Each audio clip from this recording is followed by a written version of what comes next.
یا آپ صلی اللہ علیہ وسلم نے زندگی میں کبھی یہ نہیں کہا کہ جی یہ میں درخت لگا رہا ہوں، اس میں یہ کھاد ڈالنی ہے، اس میں یہ پانی دینا ہے، اس وقت دینا ہے، اس وقت نہیں دینا، یہ نہیں، بالکل نہیں. یہ دنیاوی تجربات پر آپ نے منع نہیں کیا. جو اصل آج کل علماء کو علم نہ ہونے کی وجہ سے خرابی پیدا ہو، خیر الناس من ينفع الناس، تم میں سے بہتر وہ ہے جو دوسروں کی بھلائی کے بارے میں سوچے. یہی خرابیاں تھیں جن کے بارے میں میں ایک طویل عرصے سے کہتا آ رہا ہوں کہ جب ٹی وی کو توڑا جاتا تھا میں کہتا تھا، چاہے وہ طالبان تھے، چاہے وہ مجاہدین تھے، چاہے وہ تبلیغی تھے، میں اس وقت بھی کہتا تھا کہ ان کو اس طریقے سے نہیں، استعمال کے طریقے پر لیا. اور آج وہی ہے کہ ان کے بغیر رہ نہیں سکتے. اس وقت مجھے نام لے کر باقاعدہ گالیاں دی جاتی تھی، اور آج وہی سب کچھ استعمال کر رہے ہیں. تو سوچ کا فرق ہو گیا نا، کہ اگر یہ چیز 20 سال 30 سال پہلے اپنانی چاہیے تھی، اس کو 30 سال کے بعد اپنا رہے ہو، تو تمہاری عقل اتنی کام نہیں کرتی، تو باقی کیا نظام چلاؤ گے حکومت کا؟ افلا تتفکرون افلا تتدبرون. یہ چیزیں سمجھنے کی ہے. اب تکوینیات کا علم جو ہے، یہ دیکھ لو، خسرت دنیا والآخرہ قرآن میں کہا. ذرا لفظوں پر غور کیجیے کہ وہ دنیا میں بھی خسارے میں، آخرت میں بھی. ٹھیک ہے، ربنا آتنا فی الدنیا حسنہ وفی الآخرۃ حسنہ، کہ وہ دنیا میں بھی بھلائی، آخرت میں بھی بھلائی. اب دونوں لفظوں کو، جملوں کو ملائیے کہ دنیا کا لفظ استعمال کیا ہے قرآن نے. دنیا سے انکار تو نہیں کیا، دنیا سے انکار تو نہیں کیا. یہ دنیا تھی نا، تو آپ نے کہا تھا کہ تیر لے آؤ، نیزے لے آؤ، گھوڑے لے آؤ، اونٹ لے آؤ، زرہ لے آؤ. یہ کیا ہے؟ پھر سب سے بڑی بات کہ دعا بھی کی جا رہی ہے، اے اللہ عمر ابن ہشام دے یا عمر ابن خطاب دے. سبحان اللہ. یہ پیغمبر مانگ رہا ہے، اللہ سے مانگ رہا ہے. کیوں مانگ رہا ہے؟ ذرا غور کیا آپ نے؟ اللہ کے پیغمبر کے پاس کس چیز کی کمی تھی کہ انہوں نے مانگا؟ مانگا تو اللہ سے ہے، کسی اور سے نہیں مانگا کبھی بھی پیغمبر نے. لیکن وہ شان و شوکت، دبدبا، قوت، اللہ ان کے پاس ظاہری قوت ہے، اس لیے اللہ تو ان میں سے کوئی ایک دے دے. تو اللہ نے عمر ابن خطاب کو دیا. پھر قوت نظر آئی، ایمان لاتے ہی جو نمازیں چھپ کر پڑھی جاتی تھی، کہا اب چھپ کر نہیں، سر عام پڑھی جائیں گے. تو اس سے پتہ چلا ظاہری شان و شوکت، دبدبا، اس کی اسلام میں اجازت. جو لوگ یہ کہتے پھرتے ہیں کہ چھوڑ دو دنیا کو، ہمارے ساتھ چلو، یہ غلط ہے. بچوں کو چھوڑ دو، فلاں کو چھوڑ دو، اور جناب ہمارے ساتھ چلو، یہ بالکل غلط ہے. ان چیزوں کی ضروریات کو پورا کرنے کے بعد چلنے کی اجازت. چنانچہ حضرت خضر علیہ السلام نے فرمایا موسیٰ علیہ السلام سے، آپ صبر نہیں کر پائیں گے، آپ جلالی پیغمبر ہیں، آپ نے کہا تو ہے، چلو میں مان لیتا ہوں، آپ مجھے شریعت کا علم سکھا دیں، میرے پاس جو تکوینیات کا معاملہ ہے وہ میں آپ کو بتا دوں گا، لیکن آپ سے صبر نہیں ہو سکے گا. آپ مجھ سے پوچھیں گے اور یہ پوچھنا اچھا نہیں ہے. حضرت موسیٰ علیہ السلام نے وعدہ کیا کہ میں صبر کروں گا، میں آپ سے کوئی بات نہیں پوچھوں گا، بعد میں جب وہ معاملہ گزر جائے گا تو پھر آپ مجھے بتائیں. حضرت موسیٰ علیہ السلام اور حضرت خضر علیہ السلام اور حضرت یوشع بن نون علیہ السلام، یہ تینوں چلے. آگے دریا میں کشتی تھی. کشتی والوں نے کہا یہ شریف لوگ ہیں، ان کو بٹھا لو اور ان سے کرایہ بھی نہیں لینا، وہ تینوں اسی میں بیٹھ گئے. بعض مفسرین نے لکھا ہے کہ حضرت یوشع بن نون جب حضرت خضر علیہ السلام حضرت موسیٰ علیہ السلام سے مل گئے تو ان کو موسیٰ علیہ السلام نے فرمایا اب آپ کو اجازت ہے آپ پیچھے چلے جائیں ہم ان کے ساتھ جائیں. اس کے بعد کیا ہوا آئندہ اس وقت تک کے لیے اجازت چاہوں گا. اللہ آپ کا میرا اور تمام مسلمانوں کا حامی و ناصر ہو. حیات باقی ملاقات باقی وما علینا الا البلاغ. ربنا ظلمنا انفسنا وان لم تغفر لنا وترحمنا لنكونن من الخاسرين. آمين. ربنا لا تزغ قلوبنا بعد إذ هديتنا وهب لنا من لدنك رحمة إنك أنت الوهاب. ربنا إنك جامع الناس ليوم لا ريب فيه إن الله لا يخلف الميعاد. یا اللہ ہم سب مسلمانوں کو صحیح معنوں میں سچا مسلمان بنا، سچا پاکستانی بنا، سچا عاشق رسول بنا، سچا صحابہ و اہل بیت کا غلام نوکر اور چاکر بنا، سچے اولیاء اللہ کی خدمت کرنے کی توفیق عطا فرما.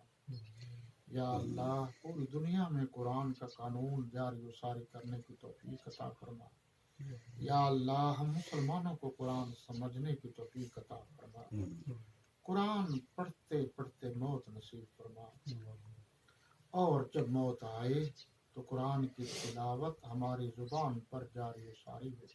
ہماری خطاؤں کو معاف فرما، ہماری لغزشوں کو معاف فرما، ہمارے ملک کو امن و آشتی کا گہوارہ بنا، اور قیامت کے دن نبی آخر الزمان صلی اللہ علیہ وسلم کی شفاعت نصیب فرما. صلی اللہ تعالی علی خیر خلقہ محمد وعلى آله وأصحابه وأزواجه وبناته أجمعين برحمتك يا أرحم الراحمين.